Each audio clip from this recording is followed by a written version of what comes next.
En nombre de la Coordinación de Epidemiología de la Unidad de Atención a la Salud, del doctor José Alejandro Ábalos Bracho, titular de la unidad, y del doctor José Misael Hernández Carrillo, titular de la coordinación, les doy la más cordial bienvenida al tercer día de nuestro curso, Intoxicaciones por ponzoña de animales, Epidemiología y Generalidades de Manejo Clínico. Hoy nos enfocaremos en un problema de salud pública particularmente relevante para muchas regiones del país, la intoxicación por picadura de alacrán. Su abordaje clínico y manejo adecuado son determinantes para prevenir complicaciones y salvar vidas, especialmente en comunidades donde la atención inmediata es crucial. Reconocemos y valoramos su participación, así como el compromiso de todo el personal de salud que día a día enfrenta este tipo de urgencias en el primer nivel de atención.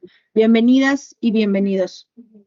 Es un honor presentar al doctor Miguel Canul Camal, médico cirujano por la Universidad Autónoma de Yucatán, especialista en urgencias médico-quirúrgicas por la Universidad Nacional Autónoma de México, con una alta especialidad en toxicología aplicada a la clínica.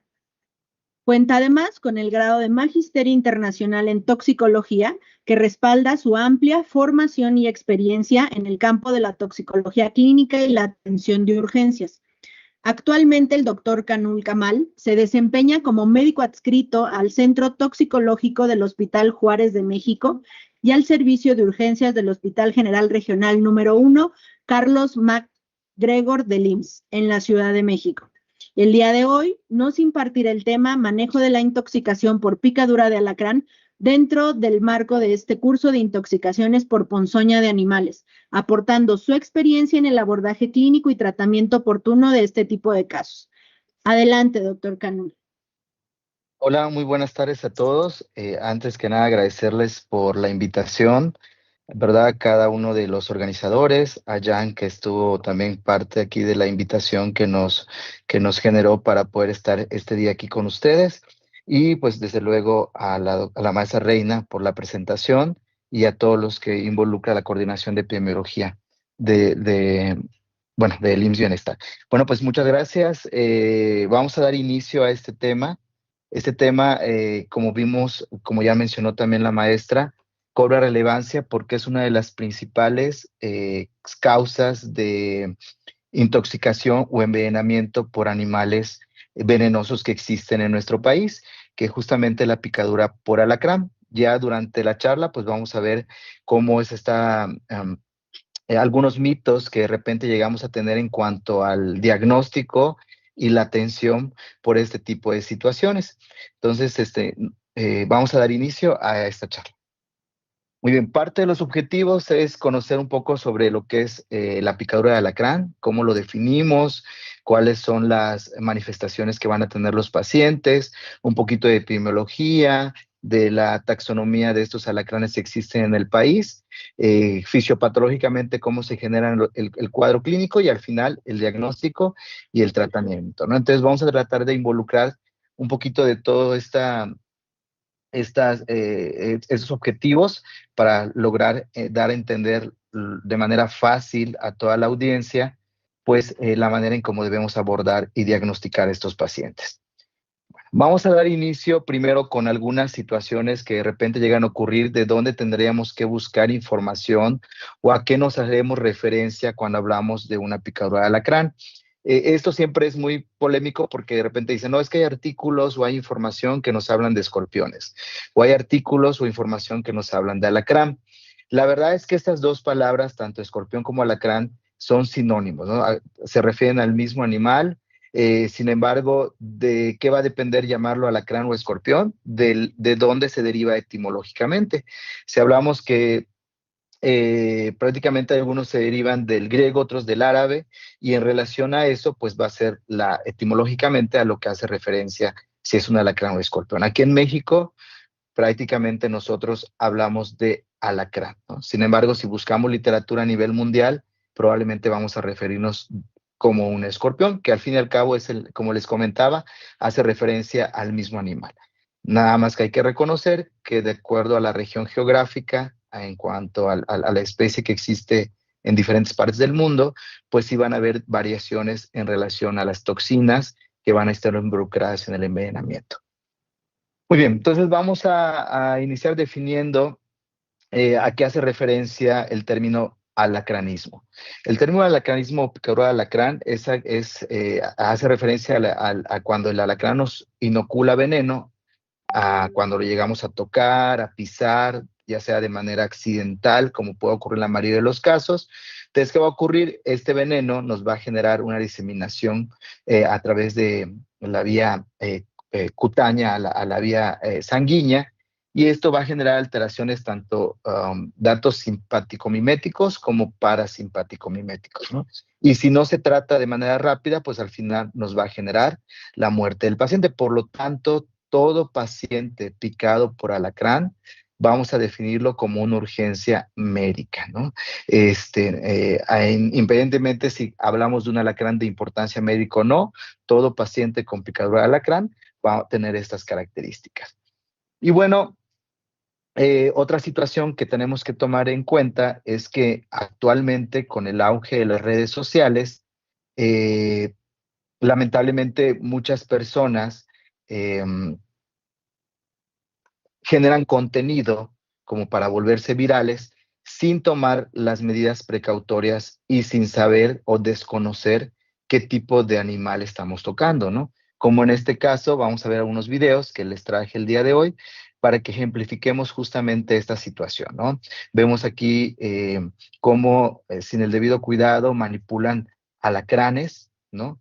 Y noticias donde incluso comentan ahí que personas o niños fueron mordidos o picados por algún animalito ponzoñoso, donde pues generan datos de envenenamiento al estar dormidos, ¿no? Y aquí vemos otra situación que creo que no se escucha muy bien el audio, pero es un TikTok donde una persona está explicando o dando una recomendación donde dice que si te picó un alacrán, tú te tomes un remedio casero que es ajo con, entonces, 2, 3 litros de agua, y entonces ahí tú vas, en teoría, eliminando el veneno del alacrán, ¿no? Obviamente esto no es así, ¿verdad? Afortunadamente en México existe un antídoto que más adelante vamos a comentar, pero este tipo de situaciones que les presento, pues hace referencia al...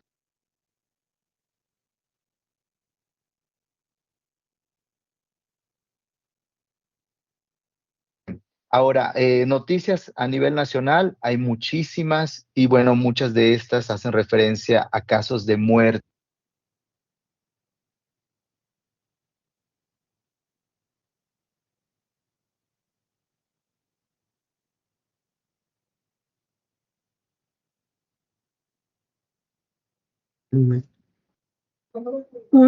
Denos un minuto, al parecer el audio del doctor Kamal se desconectó. Un segundo.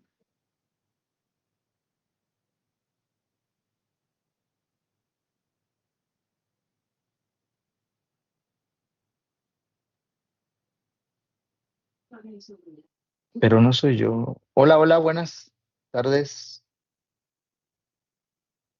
Hola, hola. ¿Me escuchan? Hola, doctor, lo escuchamos, pero perdimos su presentación. No sé qué ocurrió. Yo sí les escuchaba y les estaba observando. Pero bueno, ahí ustedes me dicen si se logra ver algo.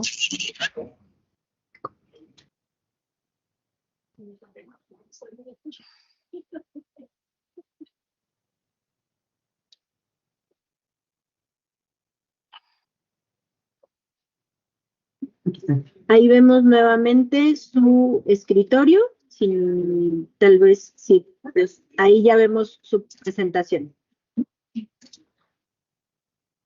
¿Sí me escuchan bien? Sí, ahí lo escuchamos, doctor, adelante. Sí, perdón. Bueno, continuando con la explicación que estábamos comentando, que aquí en México, tanto por redes sociales como por noticias que existen a nivel nacional, se ha detectado pues que aún tenemos mortalidad por este tipo de picaduras por estos animales. Entonces, esta es la importancia de saber cómo identificar el cuadro clínico y cómo debemos tratar a estos pacientes, ¿no? Desde, lamentablemente, muertes en niños o en adultos mayores o incluso en personas jóvenes, que bueno, esto es lo que no debería ocurrir, sobre todo cuando tenemos un antídoto disponible y efectivo para los animales y especies específicas para la República Mexicana. Muy bien, vemos aquí que dentro de algunos datos que tenemos a nivel nacional, vemos que desde hace 20 años, prácticamente las principales causas de envenenamiento a nivel nacional están dadas por las picaduras por estos alacranes, ¿no? Desde, o sea, mucho tiempo atrás sigue siendo el número uno en los casos de envenenamientos.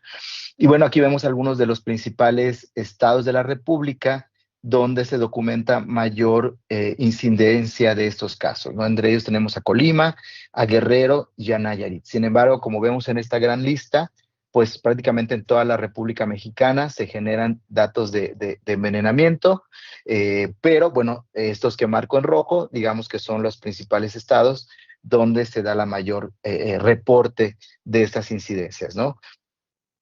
Muy bien, ahora, hablando un poquito de la taxonomía de los alacranes, vemos que en México existen cerca de 242 especies de alacranes, ¿no? Y de estos vamos a dividirlos en 8 familias y 26 géneros. Ahora, ¿cuál es la familia importante? Aquí es la familia Butidae, y dentro de la familia Butidae, el género que genera mayor, digamos, mortalidad o complicaciones es el género Centuroides. ¿Existen otros géneros? Sí, pero aquí en México el Centuroides es de importancia médica. Ahora, si hablamos de otras partes del mundo, sobre todo en América del Sur, pues vamos a encontrar a un alacrancito muy similar en cuanto a lo que nos puede generar en complicaciones, que es el Titius, ¿no? Pero aquí en México es Centuroides. Y aquí podemos observar esta gran variedad de alacranes que pueden llegar a existir tanto a nivel nacional como a nivel mundial. Y bueno, vamos a hablar un poquito más extender un poquito más de este tipo de géneros de alacrán. Vemos en México, ahí están los de mayor importancia médica, pero pues hay una gran variedad que también ahorita vamos a comentar. Pero vean ustedes en Venezuela, en Colombia, en Brasil, en Argentina y Perú, pues predomina, como habíamos comentado, el Titius. Ahora, esto es importante, no somos tal vez aracnólogos ni biólogos bueno, seguramente aquí dentro de la audiencia hay muchos expertos en este sentido, pero de manera general les puedo comentar que el género Centuroides tiene características muy específicas. Una son las líneas dorsales que podemos encontrar en la parte de arriba justamente del alacrán, donde vamos a encontrar estas hileras que son entre oscuras y claras, ¿no? Entonces, cuando encontremos en algún alacrán tal vez esta situación de observar estas imágenes a nivel dorsal, pudiéramos tener una sospecha que hablamos de un alacrán de importancia médica. Otra situación son los pedipalpos, que son estas como tenacitas que tienen los alacranes, que mientras más delgadas sean, prácticamente nos refiere a la literatura que nos hablaría probablemente de un alacrán que es venenoso. Otro es la coloración, que aquí, bueno, antes decían que si es güerito, es un alacrán peligroso. Sin embargo, actualmente sabemos que eso no necesariamente es así y que puede haber variaciones en el color y no por eso no ser un alacrán venenoso. Otra situación es el telson, que ahí lo pueden ver en la parte de abajo. El telson es prácticamente el aguijón con el que nos va a inocular el veneno al momento de picarnos. Tiene ahí un apéndice subaculear que le llaman también, que bueno, es algo que es característico de este tipo de alacranes y que justamente es ahí donde al darnos los introduce este telson y pues ahí nos va a inocular el veneno. ¿Hay características más específicas? Claro que sí. Hay características que el número de los vellitos que tienen ahí las tenazas, que las características, que el caparazón o el caparacho como a veces le dicen, ¿no? Que ahí pues seguramente van a corregir los biólogos y también de repente ahí tiene como triángulo en la parte ventral, ¿no? Que también hace referencia a que los pudiéramos sospechar de un alacrán. Sin embargo, cuando nos pica un alacrán no vamos a tener tiempo de estar viendo, miren si tiene las tenazas delgaditas y lo vamos a voltear y ver todas esas características, no, pero cuando hablamos de que si por algún motivo lo capturamos o le tomamos una foto, pues estas características al mandárselas a algún biólogo, a algún aracnólogo, pues ya nos va a hacer sospechar todavía de mayor en cuanto al diagnóstico para poder decidir si es un alacrán o no de importancia médica, ¿no? Bueno, muy bien. Ahora, esto es lo que aparece en muchas, digamos, redes sociales, de que diferenciar entre que si es o no una especie venenosa. Ahí están algunos datos que les había comentado en cuanto a las especies venenosas y las que en teoría no lo son, ¿no? Casi siempre, si el alacrán es gordito, es negro, es de tenazas muy gruesas, y como ven ahí el telson es un poquito ya no tan curvo, sino casi recto, pues ahí mejor ahí sí podamos tal vez sospechar que se trata de un alacrán no venenoso, ¿no? No venenoso no quiere decir que no tenga veneno, solamente hace referencia a que probablemente si nos pica no nos va a generar un envenenamiento severo, pero prácticamente todos los alacranes son venenosos. Muy bien, aquí tenemos en esta imagen prácticamente un mapa de la República Mexicana y de las principales especies que se reportan que son de importancia médica, ¿no? Ahí tenemos al Centroides limpidus, al elegans, al suffusus, al infamatus, al noxius, y bueno, aquí en este otro artículo que fue reportado en el 2022, donde nos vean ustedes, aparecen casi 25 especies de centuroides que en algún momento han llegado a reportarse como causas de envenenamiento en la población mexicana, ¿no? Entonces ahí tenemos en ese cuadrito, ahí pueden en esa bibliografía justamente consultar a este tipo de alacranes, ¿no? Como vemos, casi más está en el centro, en el norte del país. Por ejemplo, yo que soy de Yucatán, originario de Yucatán, ahí también existe una especie de centuroides y otro tipo de especies de alacrán, pero casi siempre cuando llegan a picar, pues no generan un envenenamiento importante, ¿no? Sí hay dolor, hay un poquito de entumecimiento, pero no generan mortalidad. Sin embargo, esto puede cambiar en algunas situaciones. Bueno, ¿es causa de mortalidad la picadura de alacrán? Ya habíamos comentado que sí, ¿no? Ahí están los estados de la República donde se genera el mayor índice de reportes de mortalidad. Está Guerrero, está Nayarit, está Jalisco, está Michoacán y está Morelos, ¿no? Y bueno, lo que tenemos de ahora hasta la semana 39 del 2025 en cuanto a reportes de casos de picadura de alacrán, vean ustedes, hay 224,641 casos reportados hasta la semana 39 de este 2025, ¿no? Entonces, sigue siendo el top número 1 de picaduras o mordeduras de animales de ponzoña en cuanto a los reportes de caso. Y bueno, lo que también hemos visto es que se reportan entre 40 y 50 defunciones anuales, y estas defunciones casi siempre son en menores de 5 años o en mayores de 60 años, que son los grupos de riesgo. Ahora, otra situación que vamos a reportar, y como ven aquí, vean, este gráfico hace referencia a las notificaciones que ocurren en cuanto a si es hombre o es mujer. Esto es en relación al 2024. Y vean, casi siempre la mayoría de los casos, vean, están casi similares, pero hay un mayor casos en las mujeres, ¿no? Y bueno, aquí tenemos en este gráfico, si ustedes logran observar, no sé si ahorita lo voy a tratar de dejar un poquito grande para que se observe mejor, donde podemos ver el número de defunciones que se han reportado de manera anual desde el 2018. Entonces aquí tenemos el número de casos que son más de 280,000 casos y 24 defunciones en el 2018, 22 defunciones en el 2019, 27 en el 2020, 38 en el 2021, 13 en el 2022 y hasta el 2023 se habían reportado 13 causas de defunciones. Sin embargo, esas son las defunciones que se reportan, porque también ha habido situaciones donde viven en la sierra, viven en una montaña y de repente saben que para bajar de esa montaña, de esa sierra, necesitan 3 horas o 4 horas de trayecto. Entonces, en muchas ocasiones mueren en el domicilio, o si son bebés a los que llegan a picar, ni siquiera tratan de llegar al hospital porque saben que en esa región la picadura de alacrán es mortal, y entonces pues prefieren que los pacientes mueran en el domicilio a llevarlos a un hospital que está a 4 o 5 horas de distancia, y cuando lleguen al fin y al cabo, por las horas de que ocurrió la picadura, pues ya el paciente falleció, ¿no? Entonces, eso es lo que se reporta, ¿no?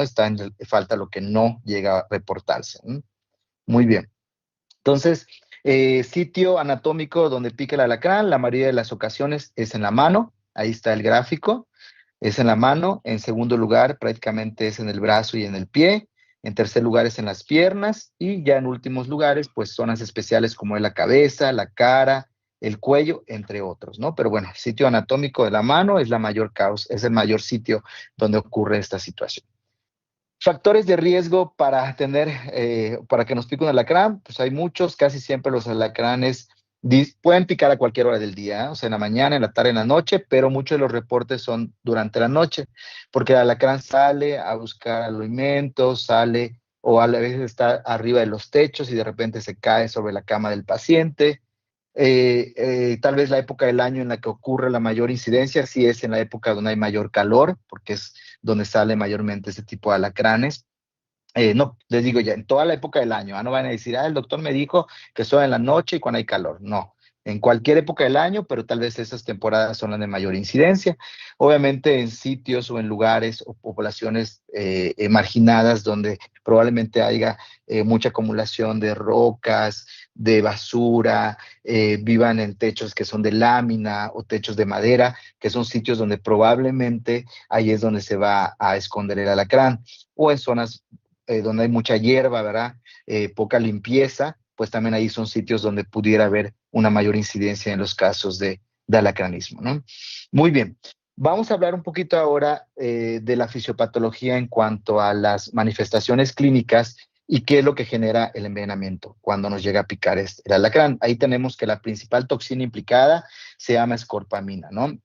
La escorpamina es la principal responsable de la mayoría de las manifestaciones. Sin embargo, dentro del veneno del alacrán también vamos a encontrar polipéptigos, vamos a encontrar hialuronidasa, vamos a encontrar otro tipo de sustancias, tanto enzimas como proteínas, que nos van a generar justamente estas manifestaciones. Se disemina vía hematógena. Hay una discrepancia, sí, a veces en la vida media. Algunas literaturas dicen que van desde 12 o se puede llegar a extender esa vida media del veneno del alacrán para que se pueda eliminar la mayor porcentaje hasta 36 horas, ¿no? Eso es importante porque ¿qué significa? A un paciente que lo pica un alacrán, a lo mejor las principales manifestaciones las va a presentar en las primeras horas, pero va a seguir envenenado si no se pone un antídoto hasta por 36 horas, ¿no? Entonces esto es importante. Aquí tenemos un poquito de la toxicocinética del veneno del alacrán. Como habíamos dicho, la principal toxina implicada es la escorpamina. Sin embargo, esta escorpamina va a tener diversas funciones, entre ellas bloqueo de canales de sodio, de potasio, de calcio. Ya sabemos que se va a inocular por vía subcutánea, o sea, te pica el alacrán y enseguida, casi de manera inmediata, va a llegar al torrente sanguíneo, ¿no? Entonces tiene una diseminación hematógena y las principales vías de eliminación tanto es urinaria como por secreción a través de la bilis, ¿no? Entonces, son las principales vías de eliminación, aunque la mayor eliminación es por vía urinaria, por la orina. Muy bien. Aquí justamente lo que habíamos comentado, un poquito de lo que hace este escorpamina es bloquear los canales de tanto de sodio como de potasio o de calcio, y esto pues generar alteraciones en el potencial de acción. Y bueno, como habíamos comentado también, va a haber una liberación importante de catecolaminas, tanto catecolaminas excitatorias como puede ser noradrenalina, adrenalina, dopamina, serotonina, entre varias. Y esto va a generar tanto síntomas simpáticos como parasimpáticos, ¿no? Que es lo que habíamos comentado en un inicio, ¿no? Es a grandes rasgos es lo que nos va a generar. Y vean ustedes en esta imagen, pues podemos ejemplificar un poquito más estas alteraciones simpático-miméticas y parasimpáticas y sobre todo neuromusculares.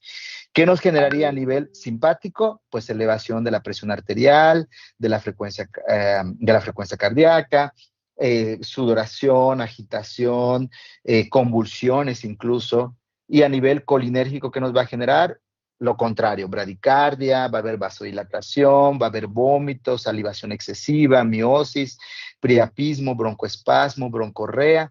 Y a nivel neuromuscular nos va a generar fasciculaciones, también nos puede generar convulsiones, incluso espasmos musculares, entre otros.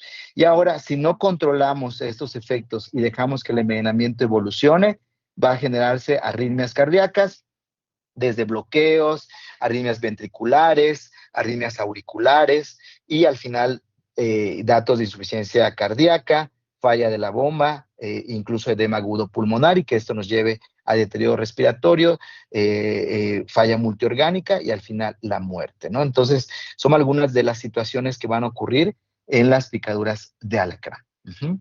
Ahora, muy bien. Aquí en México, afortunadamente, tenemos un antídoto que es muy efectivo y es importante saber cómo vamos a clasificar este cuadro clínico para poder determinar qué cantidad de antídoto vamos a poner. En este cuadrito vemos que el envenenamiento se va a catalogar desde un grado leve, un grado moderado, hasta un grado severo. Entonces, en un grado leve, ¿qué síntomas va a presentar el paciente? Como vemos, va a haber dolor en el sitio de la picadura y aparte va a sentirse una sensación de entumecimiento, que el nombre correcto son parestesias. Y si nosotros llegamos a medir la temperatura en esa zona, probablemente va a haber cambios o disminución de la temperatura, como en algunos artículos mencionan, en esa zona de la picadura, ¿no? Ahora, si hablamos de un grado moderado, va a ser los síntomas de un grado leve más sensación de cuerpo extraño en garganta, más empieza a haber ya situaciones como lagrimación, cialorrea, diaforesis, y ya el paciente se va a empezar a sentir muy ansioso. Y cuando hablamos de un grado 3, ya hablamos de que empieza a haber todas esas manifestaciones previas, más alteraciones en los signos vitales, más fasciculaciones linguales, más dolor más intenso en el sitio de la picadura, y aparte puede haber ya datos de choque a nivel cardíaco, alteraciones pulmonares y al final la muerte del paciente, ¿no? Y ya empieza a haber también arritmias cardíacas. Entonces ya aquí hablamos de grados de severidad. Entonces esta es la manera en como en México hacemos la categorización del grado de envenenamiento de acuerdo al cuadro clínico. Y bueno, aquí podemos observar algunos videos de justamente casos de personas a las que les ha tenido esta exposición a los alacranes, ¿no? Ahí vemos el caso de un niño que empieza a tener manifestaciones neuromusculares. Ustedes ahí ven en la boquita del niño cómo fascicula, lo picaron en la mano y las fasciculaciones las presenta a nivel de la boca. Ahí lo podemos observar, cómo se moviliza. No sé si se atoró ahí la imagen. Ahí va, ahí va. Bueno, un poquito de esta situación. Y en el caso del adulto, pues sí podemos encontrar de repente manifestaciones un poquito más floridas, donde el paciente está rubicundo, está diaforético, está con nistagmus, está con alteraciones neurológicas importantes y bueno, también ya empieza a tener alteraciones cardíacas. Ujú, ujú. Bueno, eso es lo que quería ejemplificar nada más con estos videos. Muy bien, ahora, algo que es muy común que se haga en México y bueno, obviamente en todas partes del mundo, es que antes de acudir a una valoración médica, van con la vecina, van con el yerbatero, van con la comadre y les dan remedios caseros. Este es un artículo que se publicó en una revista del IMSS, donde aquí se recopiló prácticamente dentro de este estado, el estado de Guerrero, todos aquellos remedios caseros que usaban las personas a las que se exponían a una picadura de alacrán.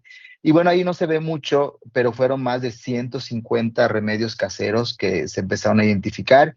Y entre los principales, aquí se los pongo, vean ustedes, tenemos abono de chivo, aceite de 100 pies, excremento humano, el uso de gasolina, cachetear a la persona, asolearlo en un tapete, control mental, no bañarse, entre otras situaciones como ustedes pueden ver ahí.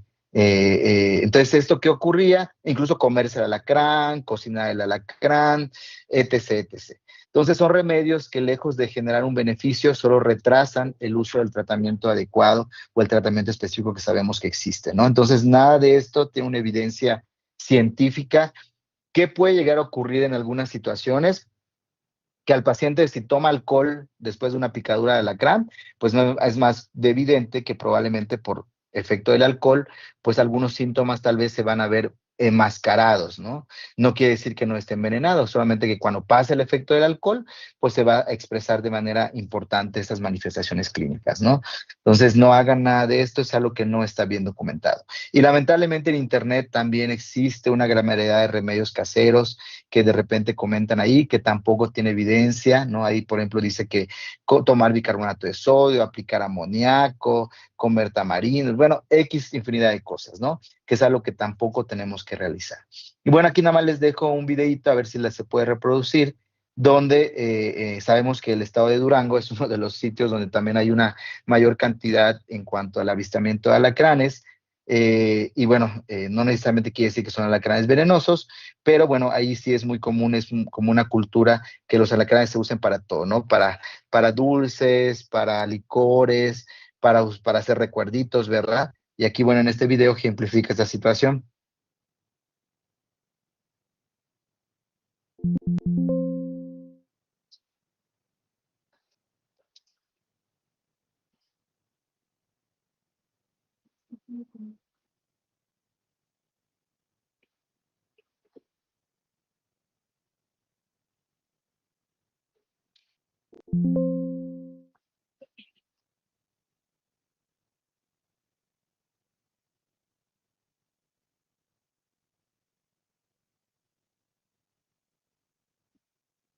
Bueno, creo que ahí hay una dificultad un poquito en la reproducción del video, pero bueno, vamos a continuar.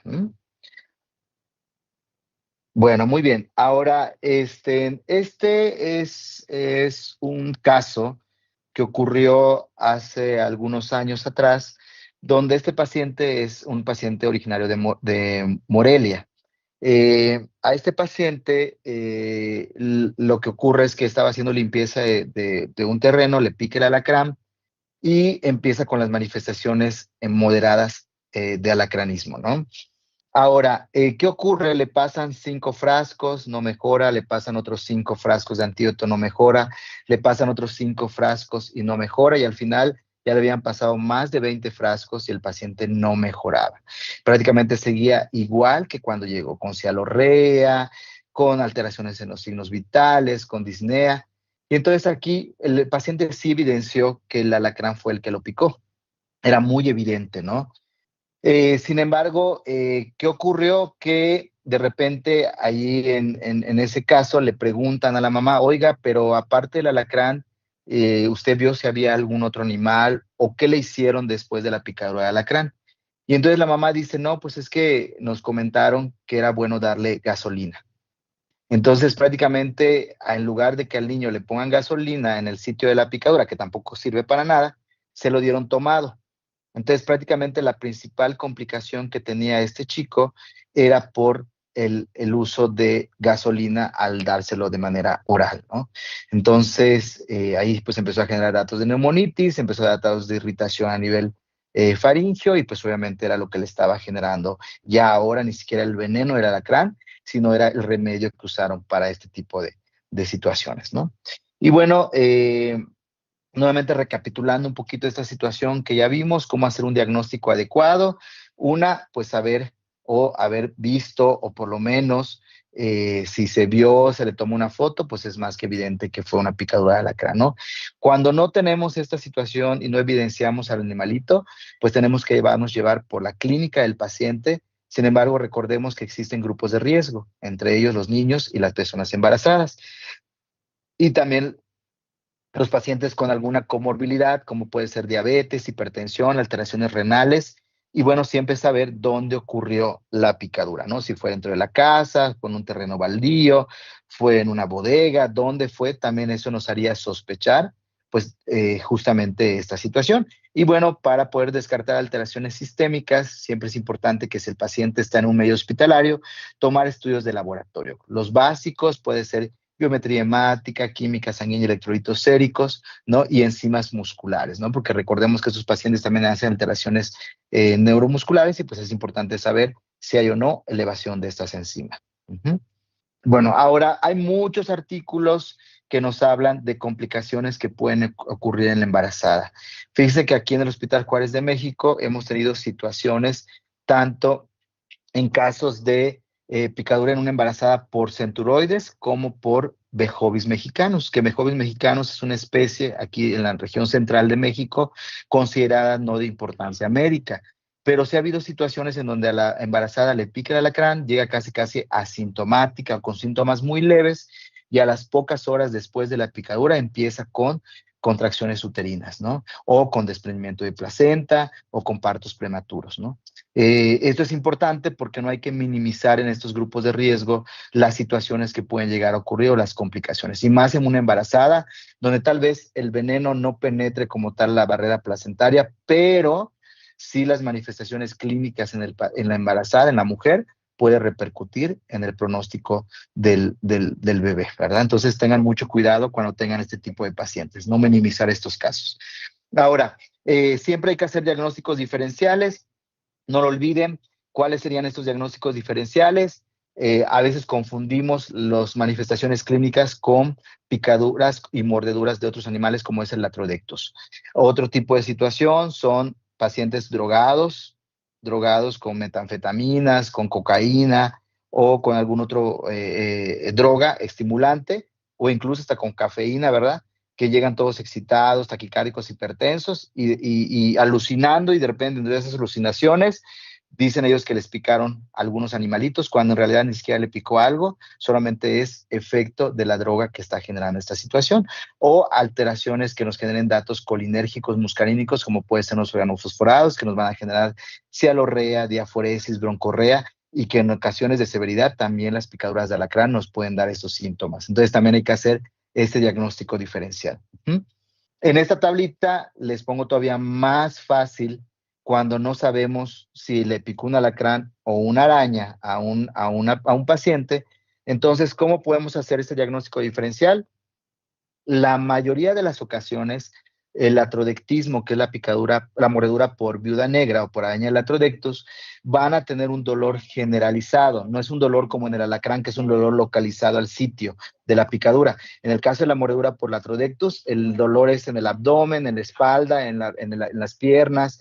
Aunque la mordedura haya sido en el pie, estas manifestaciones musculares de dolor intenso se generan en todo el cuerpo. Entonces el dolor, el paciente con mordedura de viuda negra va a quejarse de dolor generalizado. Y en cambio el alacrán no, es un dolor localizado. Aparte, el alacrán va a referir siempre sensación de cuerpo extraño en garganta, que eso no va a ocurrir en un latrodectismo. Y en el caso del latrodectismo, también las contracciones que van a generarse casi como simulando un paciente con tetania, va a ser más característico en latrodectismo. Entonces, son algunas de las diferencias que ustedes pueden tener en sus pacientes cuando no evidencian este tipo de animales. Ahora, antes de pasar a la parte de tratamiento, vamos a hablar un poquito de prevención. Lo principal que tenemos que hacer como personal de salud, tanto de manera hospitalaria como prehospitalaria, es siempre nosotros de generar medidas de prevención en nuestros pacientes.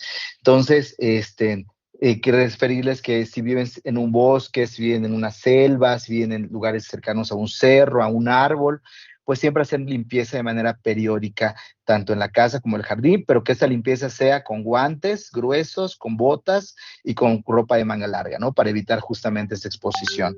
Si dormimos en cama, separar la cama por lo menos unos 10 centímetros de la pared, porque recordemos que esos animalitos se suben a los techos, se suben a las paredes, y entonces el riesgo de que una cama esté completamente pegada a la pared, pues nos hace referencia que en algún momento puede haber una exposición a estos animales. Si hay árboles que crecen y que están directamente en una ventana de la casa, pues cortar esta rama de los árboles para que no estén cercanos a estas ventanas. Si tenemos bebés en la casa y duermen en hamaca o duermen en cama, pues también poner pabellones, ¿no? Para evitar que un animalito caiga del techo a estas cunas. Y bueno, en caso de que consideremos que hay una exposición a estos animales, pues acudir de manera inmediata a un hospital o a una clínica más cercana, ¿no? ¿Qué haríamos nosotros en la casa si nos pica un alacrán? Definitivamente lo primero que hay que hacer es mantener la calma, ¿verdad? Mientras más estresado esté un paciente, mientras más agitado esté, probablemente la diseminación del veneno va a ser mucho más rápida. Y bueno, lo único recomendado es lavar la zona con agua y jabón y acudir de manera inmediata a un hospital, ¿no? O a un centro de salud o a una clínica más cercana para recibir una valoración médica. Si nosotros no tenemos un hospital cercano y el paciente ya empieza con síntomas importantes, puedes llamar al 911, que ya sabemos que es la línea para solicitar todo, ¿no? Desde ambulancias, desde una asesoría o que nos contacten a otro hospital, pues siempre llamar al 911, ¿no? Entonces eso tendríamos que hacer en el domicilio. Ahora, algo que cada vez cobra un poquito más de relevancia es si el faboterápico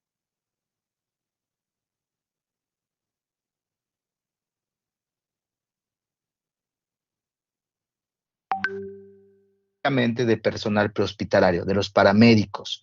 Siempre hay esta duda entre que se puede administrar o no. Recordemos que el antídoto siempre va a tener mejor efectividad cuando se administra en los primeros minutos o en las primeras horas. Esto va a evitar la complicación en el paciente. Entonces, ¿lo podríamos usar o no de manera prehospitalaria? Probablemente sí, pero tendríamos que tener una capacitación bien establecida y una asesoría médica. Entonces, ¿cómo administramos este antídoto? Vean, ahí está, el antídoto viene en un liofilizado, que es el polvito blanco, con un diluyente que son de 5 mililitros. Entonces, primero nosotros hacemos esa reconstitución con movimientos suaves, giratorios de este producto. Y entonces, una vez que ya esté reconstituido, dependiendo de la cantidad de antídoto que vayamos a poner, si vamos a poner 2, 3 o incluso hasta 5 frascos, que es la dosis máxima que nos comenta el laboratorio, que es el laboratorio Silanes, vamos a reconstruir primero cada uno de estos frasquitos y después lo vamos a forar en 50 o si ustedes quieren hasta un máximo de 100 mililitros. Eso no hay problema. Y lo van a administrar en un tiempo de 20 a 30 minutos, ¿va? Por vía intravenosa, ¿va? La mejor vía, definitivamente la vía intravenosa, es la que se recomienda. Sin embargo, si no tenemos disponibilidad de vía intravenosa y el paciente en ese momento está muy sintomático o ya identificamos que es una alcance en tiroides donde va a empezar con sintomatología el paciente, pues podemos usar una vía intramuscular. Sin embargo, ya sabemos que mientras más cantidad de frascos pongamos, es más cantidad de líquido que va a administrarse en la pompa. Entonces, tal vez en estos casos específicos de alacrán o de viuda negra, que solamente es un vial, 3 viales máximo o hasta 5 viales, pues pudiéramos llegar a tener una consideración en ponerlo por vía intramuscular. Pero definitivamente la recomendación es vía intravenosa. Ahora, ¿qué haríamos si el paciente presenta una reacción de hipersensibilidad al antiveneno, al antídoto? Pues tendríamos que parar la infusión de ese antídoto y poner esteroide y antihistamínico. Si hay datos de shock anafiláctico, pues definitivamente el tratamiento es adrenalina, ¿no? Entonces es muy raro que exista una reacción de hipersensibilidad. La verdad es que son muy pocos los casos que en algún momento nos han referido y más si están usando poquita dosis. Tal vez lo más común es en mordeduras por serpientes, donde llegan a usar hasta 20, 30 frascos, pero en el caso de las picaduras por alacrán o algún tipo de araña es menos probable que se haga una reacción de hipersensibilidad. Pero si llegara a ocurrir, es el tratamiento que tenemos que usar. Ahora, los antídotos requieren refrigeración. Ayer la doctora Paola les habló un poquito de la terapia antidotal y de las características. Por eso no estoy abundando mucho, pero nada más para decirles que si en su hospital no hay una red fría, no necesariamente tiene que ser. Ahí la recomendación que nos dicen es que mientras se conserve en un lugar fresco, no mayor a 37 grados, es un buen medio para poder conservar la terapia antidotal. Y bueno, aquí es lo que les comentaba. Esto justamente hablamos de esto porque hace referencia a que si de manera prehospitalaria o no podemos usar esto. Aquí nosotros en el Hospital Juárez les compartimos un poco de la experiencia. Sí han llegado a usar antídoto prehospitalario, sí, pero a través del Grupo Aéreo Relámpago. Grupo Aéreo Relámpago es un grupo de traslado aéreo del Estado de México que él se ha capacitado cada año con nosotros, al igual que nosotros hemos capacitado con ellos, donde ellos a través, cuando les llega un paciente, una interconsulta o alguien les avisa que fue mordido por algún animal, ellos nos avisan del animal, nos mandan a través de una llamada o de WhatsApp las condiciones en las que el paciente en ese momento se encuentre y ellos tienen un botiquín o una red, unos antídotos ahí que les brindamos y que ellos también consiguen a través del Estado de México para tener esta disposición en estos casos. Entonces ahí vemos cómo han preparado estos antídotos, se la han administrado, obviamente ellos la decisión no la toman solo, lo toman de manera conjunta con nosotros para poder saber si le pueden dar o no el antídoto y mientras administra el antídoto probablemente en ese momento se traslada a este hospital para darle continuidad a este paciente, ¿no?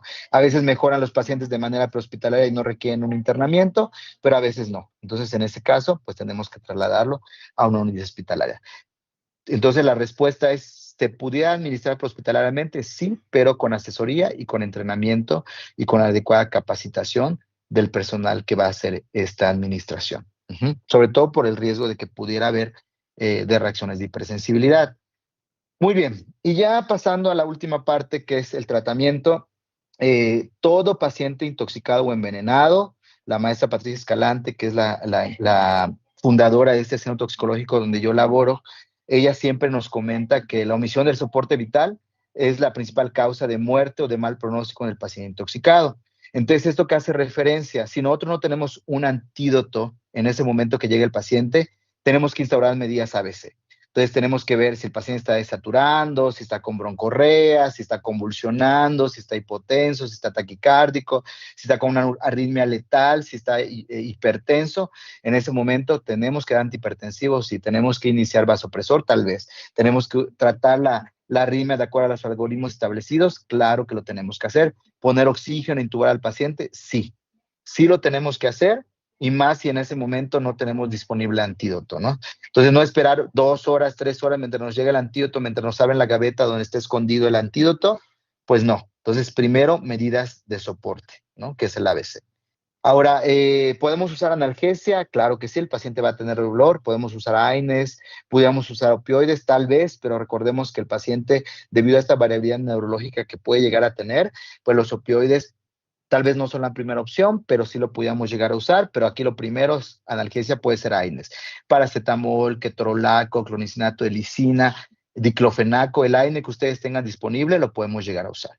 Ahora, si el paciente está hipertenso, fíjense que hay mucha literatura que hace siempre comparación entre qué es el mejor antihipertensivo. El mejor antihipertensivo en este caso sería el Prazosin, ¿no? El Prazosin es el que tiene mayor evidencia para tratar la hipertensión en los pacientes con alacranismo, ¿no? Que de repente llegan a mencionar calcioantagonistas o no sé, IECAS, tal vez lo pudieran usar, pero el de mayor evidencia sería el Prazosin. Entonces, lo que sí está contraindicado, que a lo mejor usan en otros países, pero aquí en México no, es la atropina. ¿Sí? La atropina, por ningún motivo, nosotros usamos atropina en un paciente envenenado por alacrán. De repente dicen, por atropina porque tiene datos colinéricos que está con cialorrea y broncorrea. Pues no es la primera opción de tratamiento, porque aquí podemos usar otras terapias, ¿verdad? Le digo, en este caso, poner oxígeno, intubar al paciente, pero no, el atropina es un tratamiento inicial. Entonces, el antídoto, pues el que sabemos que es el flavoterápico, y aquí en México lo crea el laboratorio Silanes, y el nombre se llama Alacramin, ¿no? Aquí tenemos justamente cómo el fabricante nos recomienda hacer esta administración. Aquí está, lo habíamos mostrado en su momento. Si es un grado 1, recomienda que es un frasco. Si es un grado 2, 2 frascos. Y si es un grado 3, podemos poner desde 3 hasta un máximo de 5 frascos, ¿no? Ahora, ¿dónde vamos a considerar las dosis mayores? En grupos de riesgo, ¿no? Que ya habíamos comentado, ¿no? Ahora, incluso vean ustedes ahí, mencionan que en menores de 5 años no hay que dudarlo, y ahí poner de manera inmediata 2 frascos, al igual que en mujeres embarazadas. De manera inicial 2 frascos, máximo 5 frascos, ¿ok? Esto es tomado de la guía de la Administración de Antídoto de Laboratorio Silanes. Y bueno, aquí tenemos cómo se evidencia este efecto. Ahí tenemos el caso de un menor de edad, ¿verdad? Que fue picado por un alacrán. El paciente está con cialorrea, con nistagmus, está con cialorrea, está con alteraciones en los signos vitales, y después de pasarle el antídoto, pues prácticamente el paciente mejora, ya está asintomático, todos los datos clínicos que les había mencionado prácticamente desaparecieron, ¿no? Bueno, esta es la situación en la que ocurre, y que vemos que el antídoto es muy efectivo para casos de alacranismo o de picado de alacrán por géneros centuroides. Ahora, les voy a comentar otra situación. De repente nosotros hemos tenido casos de envenenamientos por Bejovis mexicanos, y hemos puesto también alacramín, y también les han tenido una respuesta favorable, ¿no? A pesar de que en la literatura no hay mucha evidencia que hable de la administración del antídoto por Bejovis mexicanos. Bueno, en esta otra imagen nada más resumimos un poquito el tratamiento. En otros países llegan a usar anestesia local, que significa que infiltran el sitio de la picadura con algún anestésico local, como lidocaína, pueden hacer bloqueos nerviosos. Fíjese que eso sí lo han hecho, sí se hace, pero en México no lo hacemos porque tenemos un antídoto que es muy efectivo, ¿no? Antibiótico tampoco lo damos en todos los pacientes, a menos que tenga evidentemente datos de infección, o que haya sido súper manipulada la lesión, lo hayan succionado, lo hayan cortado y todo eso. Podemos usar tal vez antibiótico, pero de manera inicial no lo usamos. Si tiene vómito, podemos usar algún antiemético. Si está convulsionando, podemos usar benzodiazepinas. Lo que habíamos comentado, atropina o neostigmina no es un tratamiento que nosotros usemos porque aparte va a exacerbar los datos simpático-miméticos, más hipertensión, más taquicardia y más complicaciones en el paciente. Y ahí está algunos de los antihipertensivos que se han llegado a usar, desde nitroprusato, prazosina, nifedipino, pero bueno, también tengan en cuenta que algunos antihipertensivos, como en el caso de los calciantagonistas, pueden generar una taquicardia o arritmias reflejas, ¿no? Entonces, nada más tengan en cuenta eso. Muy bien. Bueno, y ya para concluir este tema, les quiero comentar que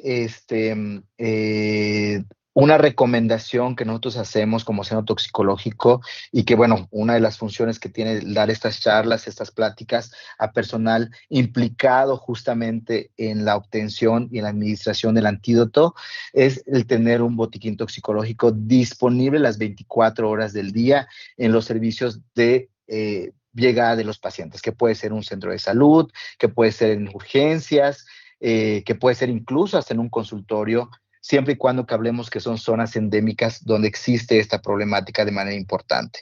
Entonces, si es una zona endémica de picaduras de alacrán, tenemos que tener disponible antídoto. Si es una zona endémica de mordeduras de serpiente, pues tenemos que tener el antídoto. Entonces, siempre la recomendación va a ser contar con un botiquín toxicológico donde existan antídotos disponibles las 24 horas del día, ¿no?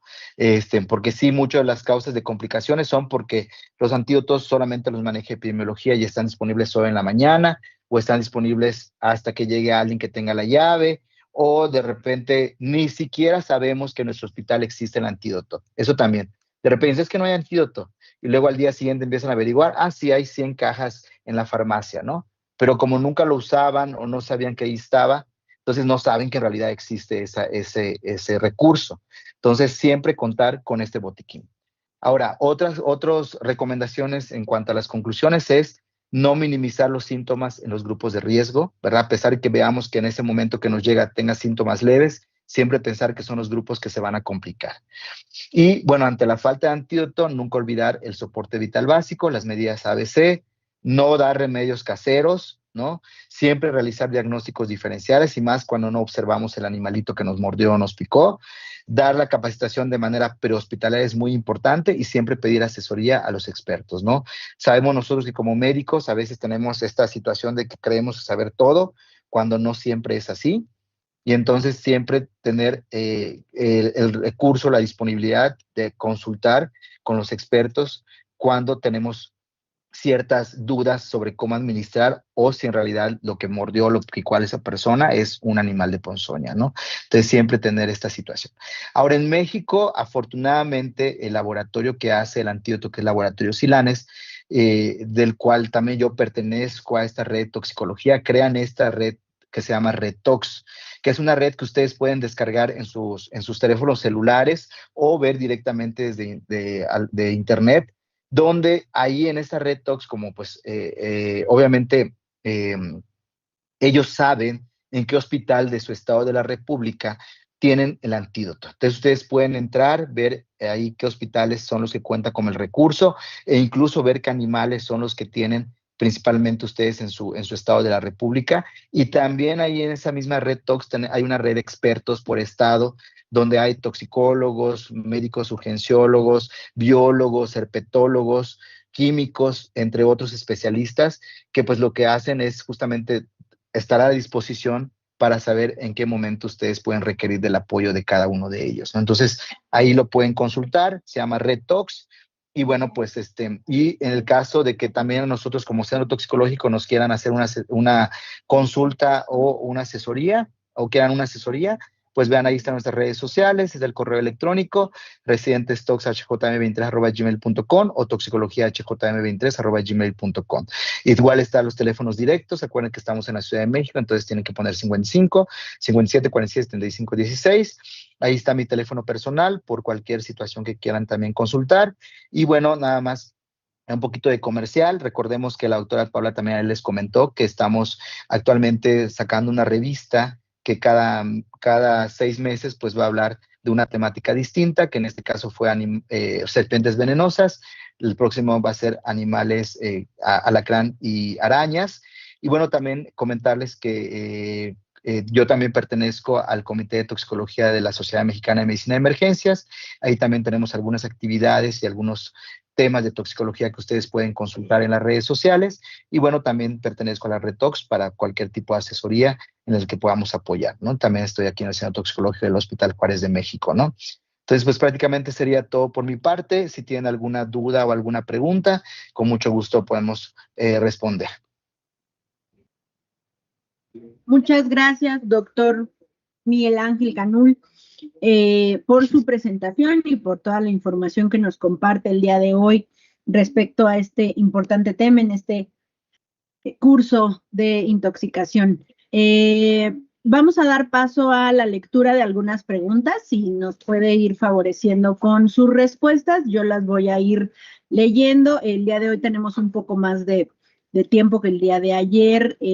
Vamos a dar lectura a algunas de las que están en el chat y vamos a dar unos minutos también para abrir los micrófonos de quien por ahí nos alcance a levantar la mano. Entonces voy a empezar con algunas de las preguntas que ya nos fueron poniendo en el chat. La primera de ellas nos dice el doctor Edgar Palacios Urias: la promoción de la salud y la prevención de enfermedades se necesita reforzar y empoderar en zonas endémicas de alacranismo por centruroides límpidos, por el costo del antídoto.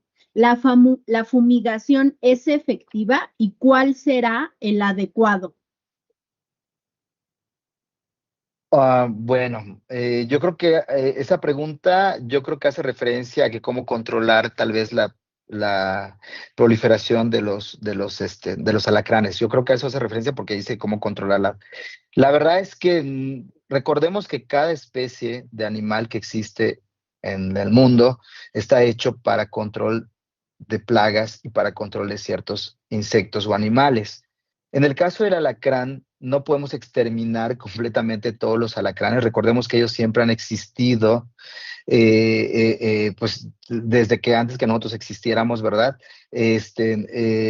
Entonces, no quiere decir que sea una plaga, porque cuando hablamos de plaga, hablamos de algo que está generando digamos, una afectación en el ecosistema o en la humanidad o en el hombre, ¿no?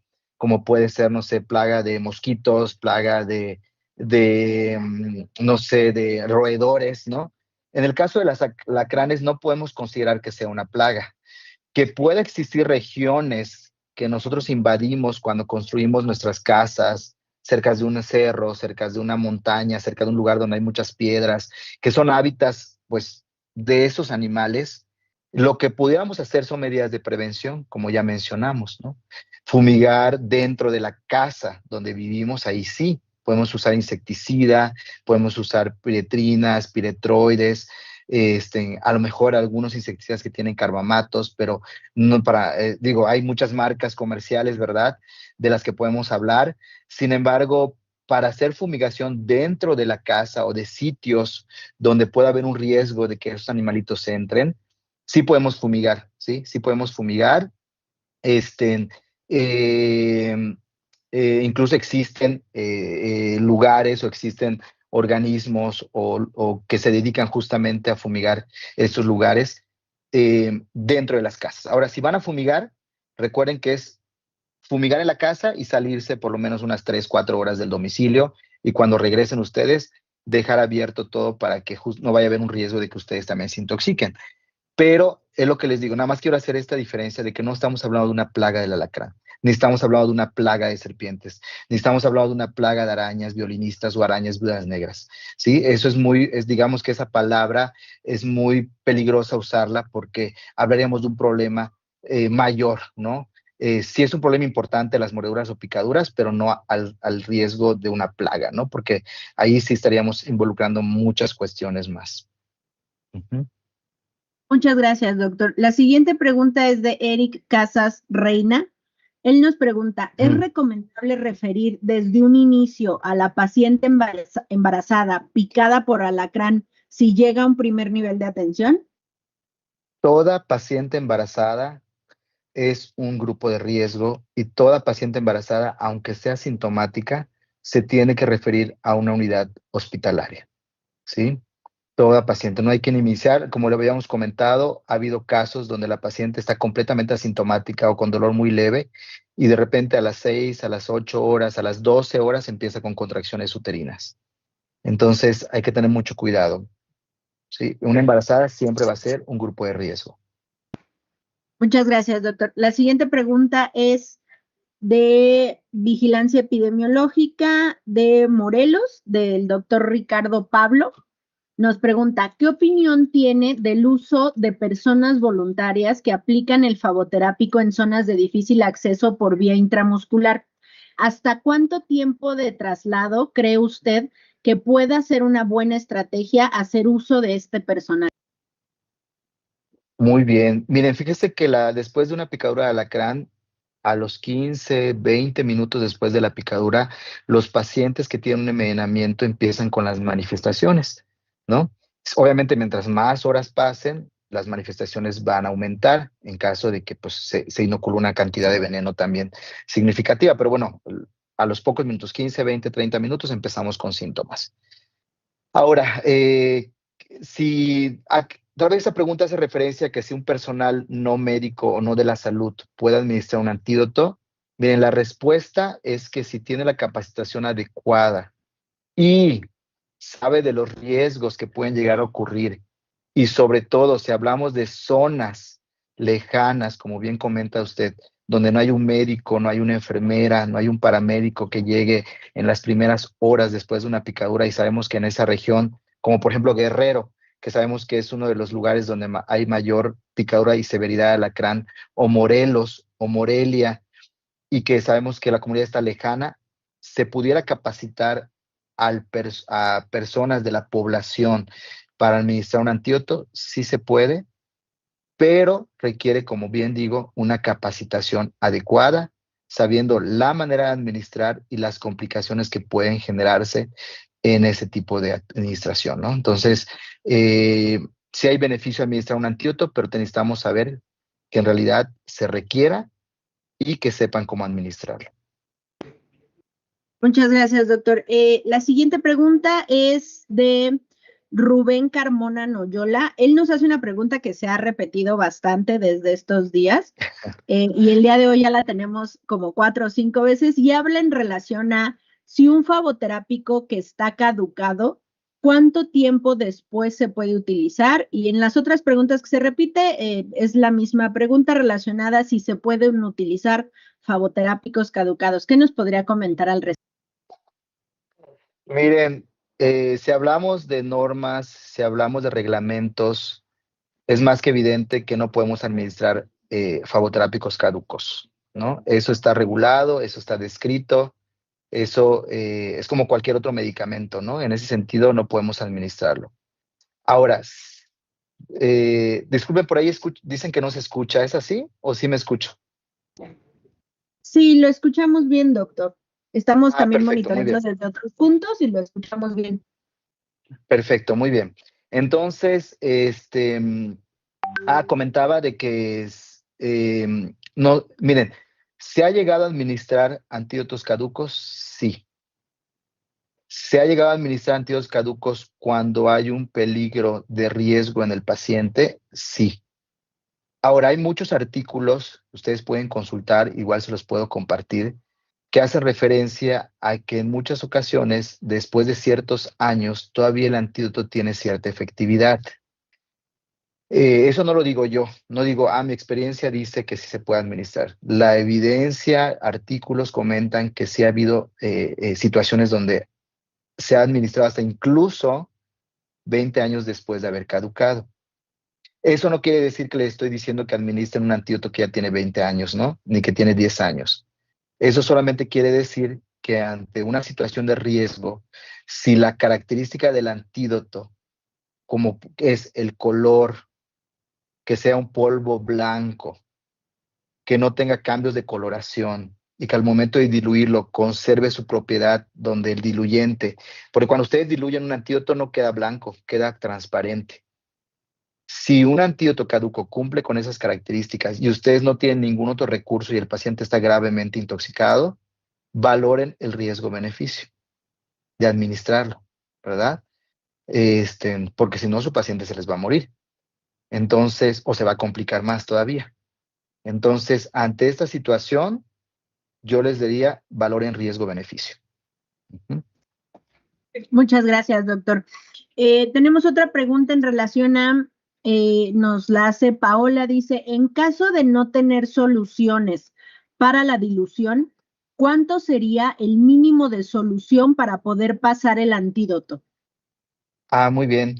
Miren, ha habido situaciones donde se ha pasado el antídoto, debido a, en el caso de estoy hablando de alacrán, que es solamente pocos frascos los que administran, se ha llegado a administrar de manera directa sin diluirlo. O sea, ¿qué quiere decir?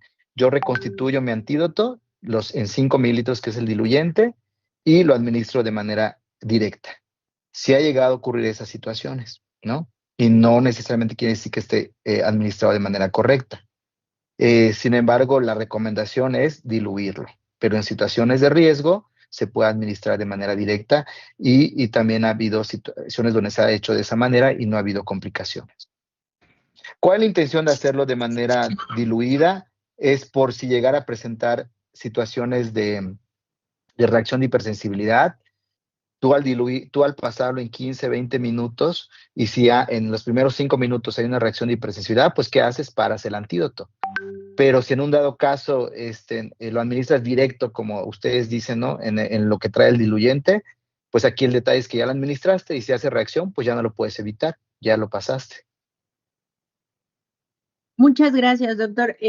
Tenemos otra pregunta aquí de Ana Karen Orozco, que nos dice, ¿a todos los pacientes se les debe aplicar el antídoto aunque no presenten síntomas?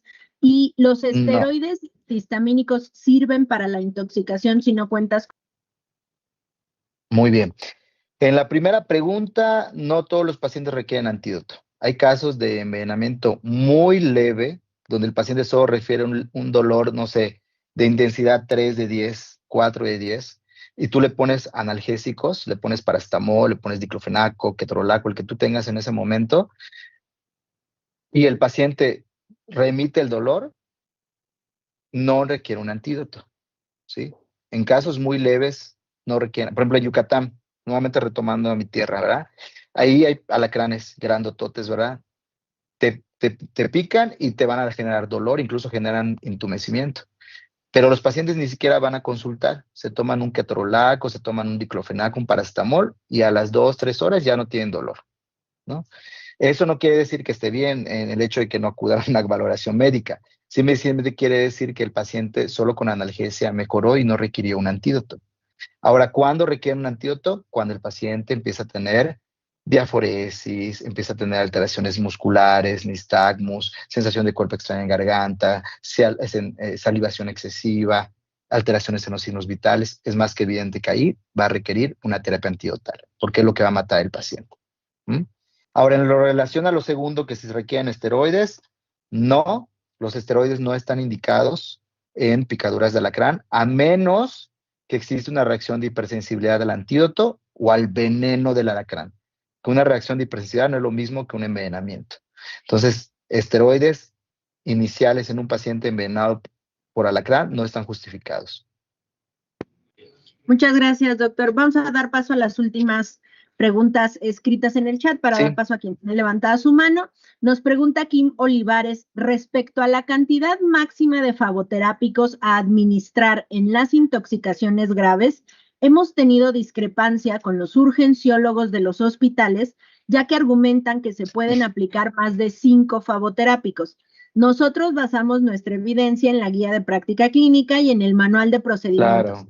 En su experiencia, ¿existe evidencia clínica de que mejoran con la aplicación de más de 5 flavoterápicos o al contrario? Miren, cada animal de ponzoña tiene su manera de administrar el antídoto y la cantidad que requiere. Específicamente alacrán, si ya pusieron 5 frascos de antídoto y el paciente no mejora, para empezar primero tenemos que tener en cuenta algo. Los antídotos no son mágicos. O sea, si nosotros administramos 5 frascos y esperamos que a los 5 minutos el paciente ya esté curado, o a los 10 minutos el paciente ya esté asintomático, o a los 15 minutos pensar que esa taquicardia y hipertensión ya mejoró, estamos equivocados. Un antídoto tiene que tener un tiempo en el que se va a ver su función, en el que se va a ver su función, ¿no? Si es adecuado o no. Y la guía y los laboratorios nos dice, después de administrar antídoto, tenemos que esperar por lo menos de 45 minutos a 1 hora para ver si ese antídoto es efectivo o no. Entonces, si nosotros pasamos 5 frascos y a los 15 minutos que revaloramos a nuestro paciente decimos, ay, sigue envenenado, voy a poner otros 5 frascos. Y a los 5 minutos, sigue envenenado y voy a poner otros 5 frascos. Al final vamos a usar 30 frascos en un paciente que probablemente solo requería 3 o 5, pero no dejamos que el antídoto funcione.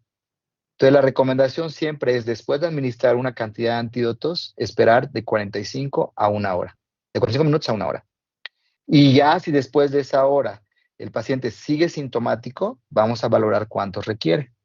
No quiere decir que vamos a volver a poner 5. Si el paciente solo está con dolor y con nistagmus leve y con fasciculaciones, pero ya sus signos vitales mejoraron, a lo mejor ya no va a requerir 5 frascos, va a requerir nada más 2 más o 1 más, y revaloramos nuevamente a los 45 a la hora. Entonces, no es que exista discrepancia. Recuérdense que en el caso de las picaduras por animales, no es una receta de cocina. O sea, no es decir, porque la guía me dice que solo requiere 2 frascos, le voy a poner 2 frascos. O sea, la guía es una recomendación, pero hay que individualizar a cada paciente. Igual y nunca requirió 5 y solo requirió 3, pero pues como no teníamos miedo, le pasamos 5, ¿no? Entonces, siempre denle tiempo al antídoto que funcione.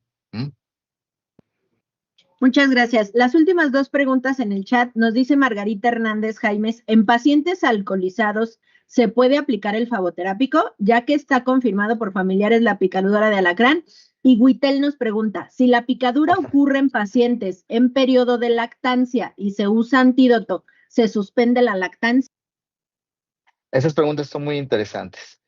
Bueno, todas han sido interesantes, ¿verdad? Pero esas sí están digamos, es muchas de las dudas que llegan a ocurrir. En un paciente alcoholizado sí se puede pasar antídoto, no está contraindicado, pero también tengan en cuenta que un paciente alcoholizado o con consumo de sustancias, hablando de drogas, de abuso, hay que ver si en realidad esos síntomas que tiene es por el alacrán o es por el alcohol o por la droga que consumió, porque entonces ahí sí tenemos que hacer un buen diagnóstico para saber si en realidad está envenenado o está intoxicado por alguna sustancia, ¿no? Entonces, no está contraindicado pasar antídoto en pacientes alcoholizados, pero solamente tengan en cuenta eso. Y otra situación, en el caso de las mujeres que están lactando, ni en la mujer embarazada ni en la mujer con lactancia está contraindicado administrar antídoto, ¿no? Se puede administrar, no hay ninguna evidencia hasta este momento hablando de los antídotos de México. Yo no estoy hablando de los antídotos de Brasil, ni de los antídotos de Canadá, ni de los antídotos de la India, ni los de Japón, porque ahí cada laboratorio tiene una forma y también tiene una manera de administrar el antídoto. Ahí sí yo desconozco muy bien esta situación, ¿no? En cuanto a que si hay complicaciones en embarazadas o en lactancia. Ahí yo no lo sé. Pues no lo sé, o sea, sí lo sé, pero a la vez no lo sé, ¿verdad? Porque no estamos hablando de otros países, estamos hablando de México. Y con los fagoterápicos de México no hay ninguna contraindicación de pasar antídoto en embarazada ni en lactancia, ni para el feto ni para la mamá, ni para el lactante, ¿verdad? Muchas gracias, doctor. Con esto cerraremos las preguntas escritas. Tenemos únicamente una mano levantada. Le vamos a dar en este momento la apertura de su micrófono. Es Rubén Carmona Noyola. Estamos abriendo tu micrófono en este momento, Rubén. Adelante.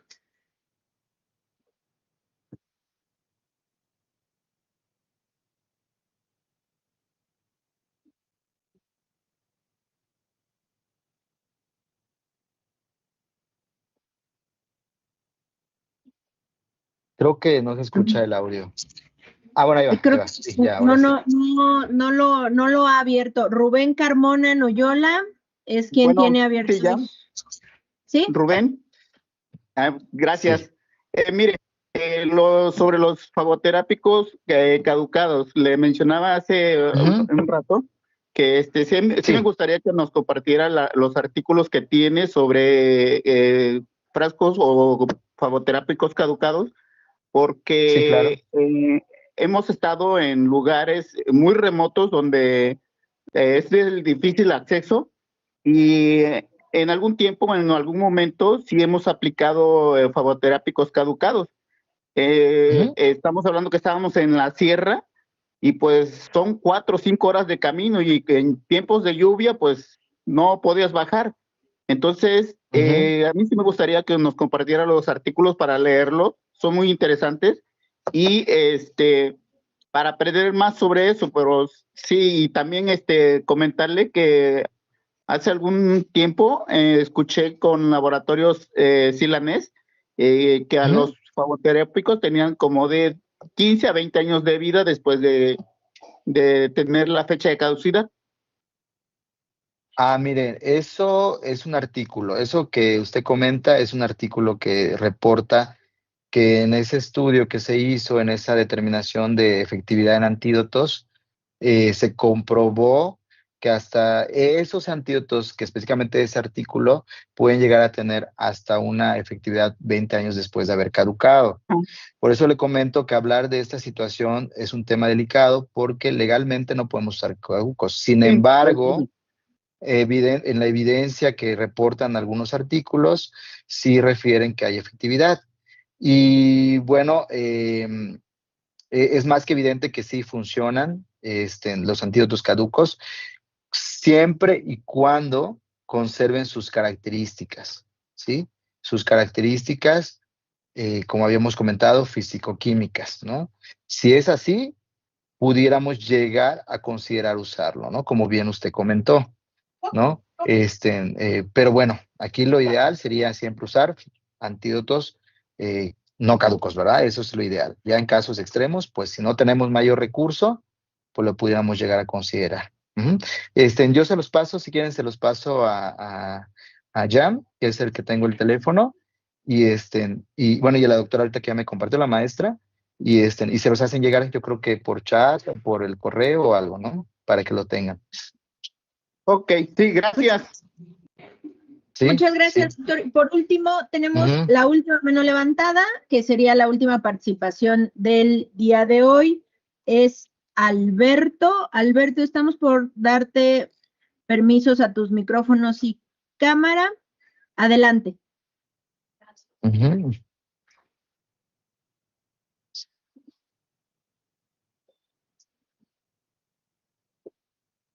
Alberto, ¿ya tienes abiertos los micrófonos?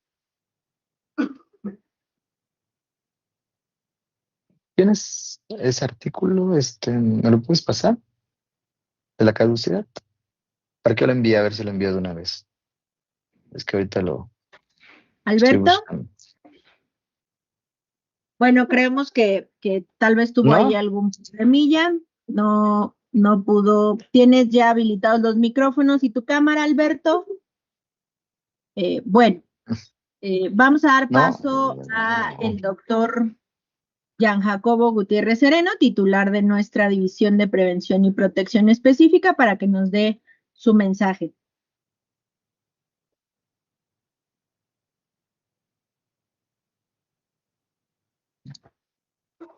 Listo, doctor Canul, muchísimas gracias por su participación. La verdad es que me parece que su ponencia ha sido muy pertinente y muy de la mayor utilidad para nuestros compañeros en los niveles operativos. Y pues evidentemente agradecerle de todo corazón que haya aceptado la invitación que le hicimos. La información que usted nos comparta, con mucho gusto se la hacemos llegar a los compañeros para que tengan pues los recursos documentales para poder pues, ampliar su conocimiento y para brindar una mejor atención. Entonces, muchas gracias, doctor, a los compañeros que participan.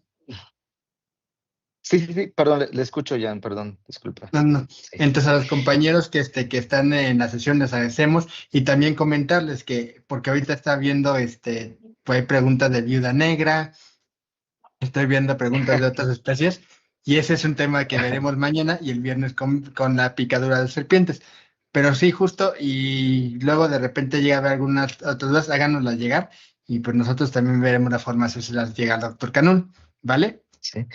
Miren, ahí ahorita en el chat les compartí una liga de uno de los artículos para que ustedes lo puedan ahí visualizar, ¿no? ahí en el chat de la reunión, ¿no? Y de todas maneras te los hago llegar en físico, ya. ¿Sí? Claro que sí, doctor. Pues le Bueno, agradecemos pues mucho la participación, doctor. no, al contrario, les agradezco mucho que justamente estén con esta capacitación. La verdad es que es algo muy importante para todo el personal de salud a nivel nacional. Y bueno, agradecerte la confianza y bueno, esperemos contar nuevamente con otros temas en algún momento. Estamos en toda la disposición de apoyar, ¿no? Entonces, pues muchas gracias y buenas tardes a todos. Un saludo a todos. Gracias. Muchas gracias, doctor Miguel Ángel. Muchas gracias, doctor Jan, por su mensaje. Les recordamos a todos que el día de mañana es la 4ª sesión de nuestro curso y hay una modificación en el horario que hemos venido teniendo. El día de mañana la sesión se impartirá de 2:30 a 4 de la tarde. Entonces, por favor, ténganlo en cuenta. El día de mañana nos conectamos a las 2:30 con el tema manejo de la intoxicación por picadura de araña violinista y araña viuda negra. Les recordamos a todos que en el chat está fijado el link para el registro de su asistencia. Siempre lo fijamos al inicio de la sesión y se los vamos compartiendo de todas formas en caso de que no lo logren localizar. Asimismo, les recordamos que esta sesión se está grabando y al final de las 5 sesiones será puesta a disposición en la plataforma de CIESAVI para que se difunda al resto del personal de salud, quienes podrán ingresar, hacer las evaluaciones tanto inicial como final, cursar las 5 sesiones y obtener su constancia al final del curso. Les agradecemos a todos y nos vemos el día de mañana. Que tengan una buena tarde. Muchas gracias, buenas tardes.